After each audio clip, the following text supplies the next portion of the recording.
Bonjour chers piliers de lumière, j'espère que vous plantez vos légumes et vos fruits biologiques. En tous les cas, on souhaite que ça soit biologique avec tous les chemtrails encore présents au Québec. On espère qu'ils soient interdits sous peu, comme aux États-Unis d'ailleurs. Je passe beaucoup de temps à l'extérieur, je travaille sur notre petit terrain. On doit replanter du nouveau gazon, des nouvelles vivaces et surtout installer une clôture en bois pour diviser les deux terrains. C'est le temps de retrouver notre intimité. Je sors d'une belle formation Reiki 2 cette fin de semaine avec un groupe de Starseeds vraiment motivés d'apporter de la guérison sur Terre. Le Reiki est un système énergétique japonais qui incorpore des anciens symboles tibétains, chinois et japonais avec des positions de main qui nous permettent de dissoudre des émotions toxiques, débloquer des méridiens et retrouver plus de joie, de détachement et de paix intérieure. Cela nous aide à augmenter nos dons spirituels et bien sûr à débloquer notre canal de lumière.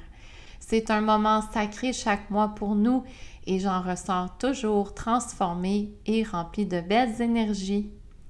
Aujourd'hui, je vais débuter avec les nouvelles importantes du dernier mois et je vais plus me concentrer sur le Québec et le Canada pour une fois, car il y a beaucoup d'actions chez nous. Comme toujours, je vous partage mes canalisations sur certains événements mondiaux et vous êtes libre de les prendre ou de les laisser. Suivez votre cœur en tout temps. Comme prédit dans ma dernière vidéo en avril, c'est bien Mike Carney qui est devenu le nouvel acteur dirigeant du Canada le 28 avril dernier. Est-ce que vous avez vécu de fortes émotions suite à cette nouvelle fraude électorale? Eh bien, pour ma part, j'avais été bien avisée par mes canalisations et j'avais été préparée au pire, bien entendu. Mickey Mouse est allé à la rencontre du président Trump le 6 mai dernier à Washington et son attitude a changé drastiquement. Il parlait haut et fort contre M. Trump avant les élections et durant cette rencontre, il s'est transformé en petit chien bien dressé devant les caméras. La rencontre a duré 27 minutes au total et Carney a parlé environ 3 minutes, juste pour vous donner une idée de qui domine qui en Amérique du Nord. Trump a même complimenté Carney, chose complètement farfelue, et a même dit qu'il était heureux de faire affaire avec lui comparé à Juju Castro. Carney a répliqué en disant que Trump, écoutez bien, était un président transformateur et un bon leader. Un discours totalement à l'opposé de ce qui était dit le dernier mois. Après cette rencontre amiable et même joviale à la Maison-Blanche, je suis allée voir en canalisation ce qui se trame derrière cette élection récente au Canada. J'ai posé plusieurs questions à la source divine et voici ce que j'ai reçu. Est-ce que Mike Carney est toujours vivant? Oui. Est-ce que c'est le vrai Mike Carney qui dirige le Canada? Non. Est-ce que celui qui dirige le Canada est un acteur? Non. Est-ce que c'est un clone? Oui. Est-ce que le clone est sous contrôle de l'Alliance? Oui. Quelle est sa mission? Purger le marais au Canada, unifier les deux pays et permettre au plan divin de se manifester durant les années à venir. Je suis donc en paix par rapport à Mickey Mouse et cela explique comment le plan des mondialistes qu'il prônait a changé drastiquement dès la première rencontre avec M. Trump. Et c'est bizarre, chaque fois que des leaders rencontrent M. Trump, leur discours change drastiquement. Voyons voir les échanges maintenant entre les États-Unis et le Canada, car de toute évidence, les deux politiciens sont des alliés et non des ennemis.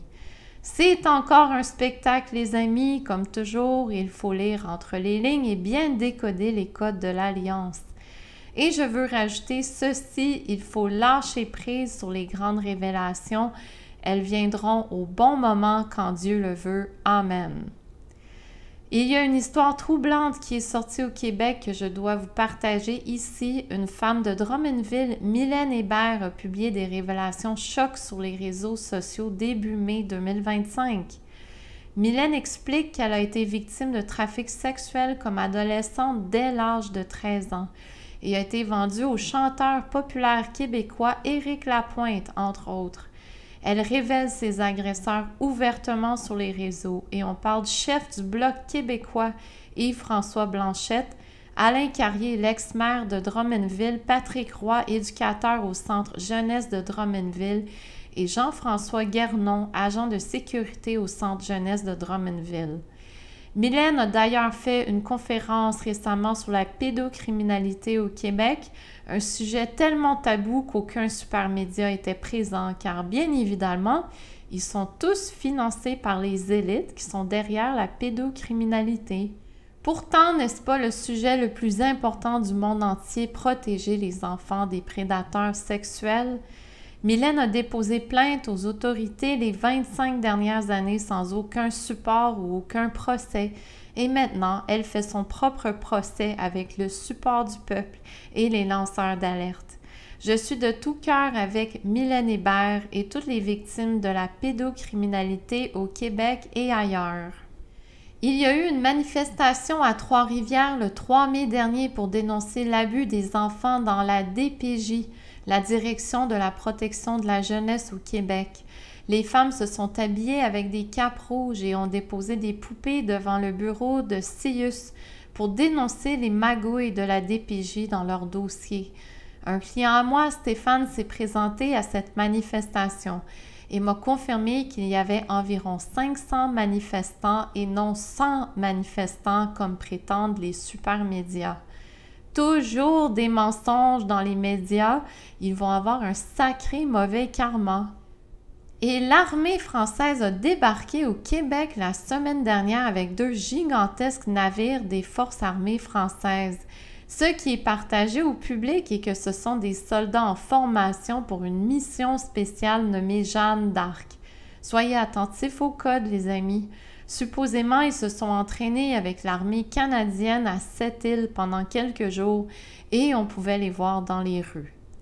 Je vis au Québec depuis toujours et je n'ai jamais vu d'immenses navires de guerre français se parquer au Québec pour faire des entraînements avec l'armée canadienne. C'est du jamais vu, c'est complètement anormal. En passant, rappelons-nous que Jeanne d'Arc est celle qui a mené la France à la victoire en 1429 contre la domination des Anglais. Elle était guidée par l'archange Michael et avait des visions divines pour sauver la France.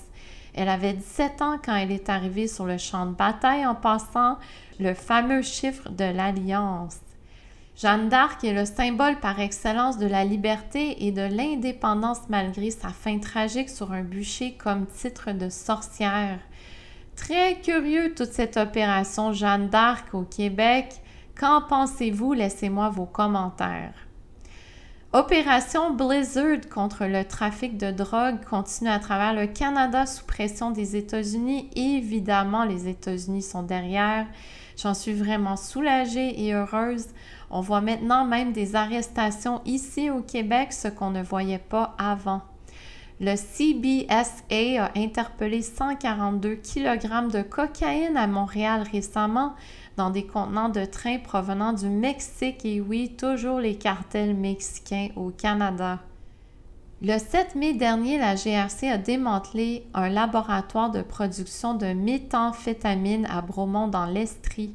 Des centaines de milliers de comprimés ont été saisis et 3 Québécois ont été arrêtés pour trafic de drogue. En passant, Bromont se trouve à 30 minutes de chez nous, donc je suis soulagée pour cette arrestation.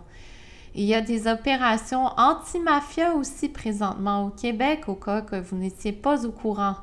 On parle d'arrestation de la mafia italienne. Il y a eu des descentes à Montréal le mois dernier et 7 criminels ont été arrêtés. On parle des villes de Verdun, LaSalle et Brossard. Et pour terminer, la police d'Ontario a saisi du fentanyl caché dans un poulet rôti. Et oui, un poulet rôti le 15 avril dernier. Alors les trafiquants de drogue commencent à être créatifs.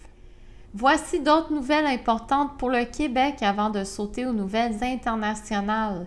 Post Canada part en 2e grève vendredi le 23 mai pour une période indéterminée car les 55 000 facteurs sont tannés des mauvaises conditions de travail à Post Canada et parce qu'ils n'ont jamais eu d'amélioration.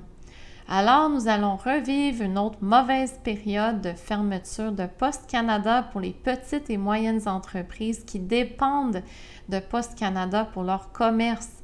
Poste Canada est probablement sur le bord de la faillite et ils essaient de couper tous les coins possibles pour se sauver. Une nouvelle loi vient d'être approuvée au Québec. Dès l'automne 2025, les cellulaires seront interdits non seulement dans les classes au niveau primaire et secondaire, mais partout sur les lieux des écoles. Les élèves ne pourront plus du tout accéder à leur cellulaire durant la journée scolaire. Oh là là, que va-t-il se passer? Je trouve que c'est une excellente loi car les cellulaires sont devenus une vraie drogue, une façon de déraciner les humains, de les couper des relations humaines et bien sûr de les bombarder d'ondes électromagnétiques qui bousillent la santé humaine. Pour terminer les nouvelles au Canada, nous avons une belle victoire pour une employée de WestJet qui avait été congédiée à cause de son refus vaccinal pour des causes religieuses. Le 13 mai dernier, une cour en Alberta a donné raison à Duong Yi pour sa cause contre WestJet. Le juge a voté en faveur de l'employé à WestJet et maintenant la compagnie doit lui verser une somme de 65 000 $. Enfin, quelques victoires légales ici au Canada. Alors, le film d'action 2025 continue sur grand écran et ce n'est pas terminé, les amis. Ça va continuer toute l'année. Je vais essayer de vous transmettre un court résumé de l'action en Europe et aux États-Unis, mais bien évidemment, je manque de temps. Un nouveau pape a été élu au Vatican le 8 mai dernier. Je vous parlais dans ma dernière vidéo du chiffre 8 qui symbolise dans la Bible la renaissance et la résurrection, ainsi que l'abondance, le succès et la prospérité. Entre l'annonce de la mort de l'ancien pape, le 21 avril et l'annonce du nouveau pape, on compte 17 jours, ce qui est encore un clin d'œil de l'Alliance. Le nouveau pape a été annoncé à 18h08 le 8 mai, donc voici encore 3-8, un code très puissant pour nous dire « pas de panique, c'est la renaissance de l'Église catholique ». Il a commencé sa première journée aussi comme pape le 18 mai, un autre 8. De plus, Robert Prévost est le premier pape américain. Et oui, un pape américain est à la tête du Vatican maintenant avec le nom pape Léo XIV. Il porte un nom français car son père était d'origine italienne et française. Et j'ai bien aimé cette image que président Trump a publiée sur Truth Social qui a enragé les médias traditionnels. Qui dirige le Vatican maintenant, les amis? On dit qu'une image vaut 1000 mots, alors voici les 1000 mots. Et ça continue de torcher aux États-Unis, et j'emploie ce mot avec conscience et amour. Président Trump continue de détruire l'ancien système de l'État profond avec beaucoup d'intensité et de force. Et on a de la difficulté à respirer entre les scènes d'action. La Cour suprême a permis l'interdiction des troupes transgenres dans l'armée américaine le 6 mai dernier, suivant l'ordre exécutif signé en janvier 2025 par président Trump. Au revoir le mouvement woke aux États-Unis, c'est agressif et c'est pour vrai.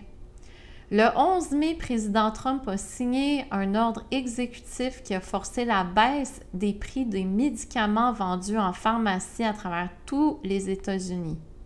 Voici ce qu'il a annoncé.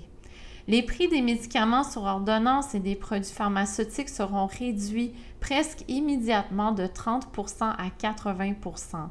Ils augmenteront partout dans le monde afin d'égaliser les prix et pour la première fois depuis de nombreuses années pour instaurer l'équité aux États-Unis.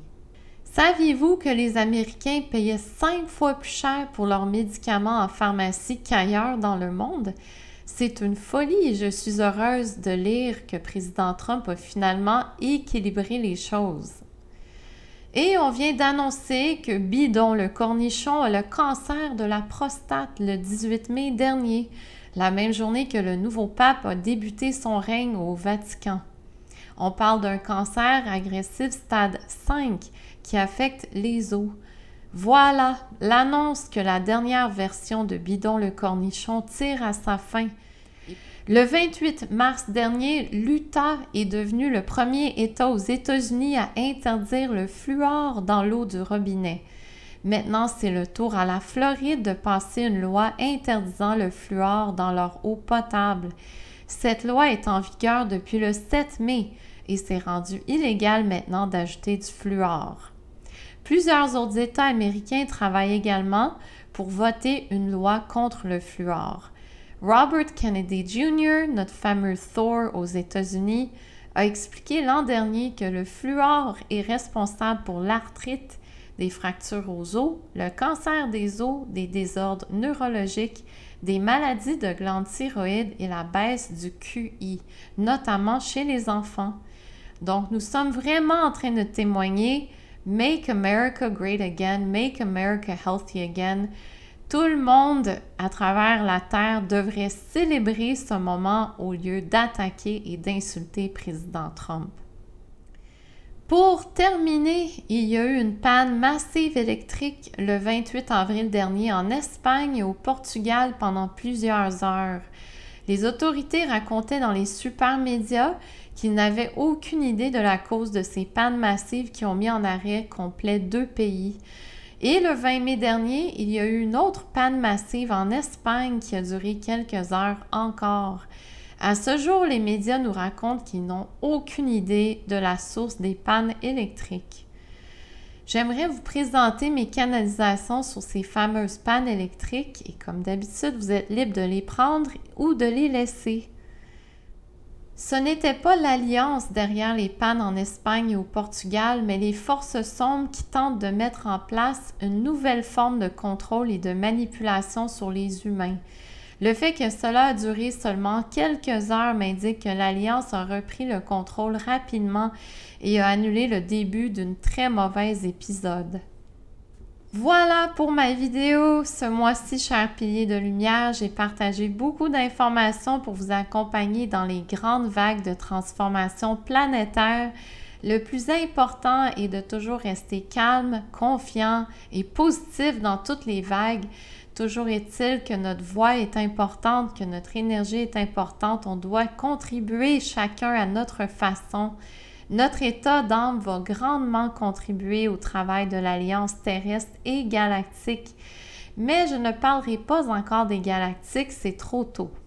Pour ceux qui ont de la difficulté à rester calme, confiant et positif, je vous invite à m'écrire par courriel à noracaron@gmail.com pour découvrir mon soin énergétique, le nettoyage des champs vibratoires qui nous aide à retirer des mauvais parasites énergétiques. J'ai plusieurs thérapeutes à travers le Québec qui sont disponibles pour vous accompagner en soins énergétiques. Il faut s'occuper de nous, les amis, il faut nous prioriser et surtout, il faut retrouver la joie et l'amour dans nos cœurs. Je vous invite à vous abonner à notre refuge spirituel virtuel au www.terrecosmique.com pour recevoir nos infolettes chaque semaine avec nos articles inspirants et lumineux ainsi que mes vidéos. Vous pouvez aussi faire un don à Terre Cosmique en tout temps dans l'onglet « Faire un don » et nous vous remercions énormément de votre support. Profitez des beaux jours du printemps, les amis. Souriez, allez jouer dehors et surtout, lâchez pas la patate. The best is yet to come.